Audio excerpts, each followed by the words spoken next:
Hi guys, my name is Jessie Steffen, and I'm actually going to be talking more about the disease link and the usage of pesticides with the agricultural industry. So a major concern right now in the agriculture farming method is just the harmful risk by the use of pesticides. A lot of research that I found out about was the harmful use with children, actually. And so to begin with, there are two different groups that are set with the risks of pesticides. And the high risk is actually those are the farmers, the crop dusters, and even just the home gardeners. And then just the overall with the low risk is the general population. And I think that needs to be announced because not everyone realizes just how concerned their own health is in this matter. Mainly due to the fruits and vegetables is why just overall the general population needs to be concerned. So some short-term impacts from the use of pesticides can cause like headaches, dizziness, that fatigue and that nerve irritation setting. But long-term effects can cause cancer in the lip, the lungs, stomach, brain, bone, prostate. And so unfortunately that's what a lot of risks have led to.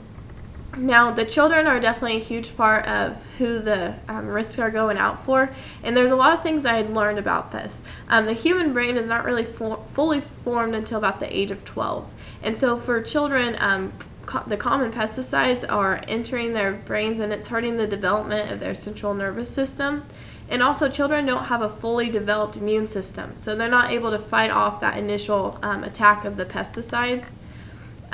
Some effects from that is, or what I also learned was that over 1 million children, just between the ages of 1 through 5, they ingest about 15 pesticides on a daily basis, and that's just from fruits and vegetables alone. So I think just knowing to go out there and wash the fruits and vegetables is a huge impact just because we don't realize how often we're ingesting those pesticides. The Environmental Protection Agency, they're actually allowing about any type of pesticide to be bought on the shelves, even when they know that these pesticides are the ones causing cancers, and they're still allowed to be purchased. If they deem that the risks, or if the benefits are greater than the risks for the environment, then they'll allow those to be purchased. And I think that just needs to be announced as well because we don't realize how much is hurting our environment or our human health by trying to help out the environment.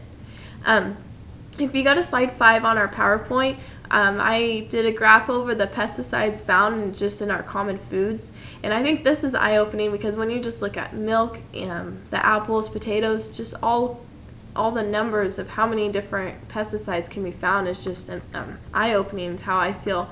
Even one of our American favorites, the potatoes, those are ones that have been detected to have over 35 different kinds of pesticides in them. And then, so we're not telling you, stay away from foods, obviously, but there are some options we found out that you can do. And so if you go to slide 7 in our PowerPoint, this is just some short-term and long-term effects that you can help change. Short-term ways, just follow application directors, being able to wash your hands, always wash your fruits and vegetables, and just wear protection like gloves, masks. If there was better and stricter testing, that would definitely help. Now, that could go in the long-term route because that gives us the chance to be able to find the route of the risks, and if there's any, then to eliminate those. Also, we should prohibit pesticides use at schools, playgrounds, parks, and especially near homes where either children or pregnant women are staying, because that can help our next generation.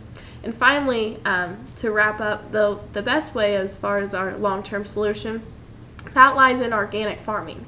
And that's kind of obviously what our topic is about, and so I think that's just how it sums up together. So, thank you.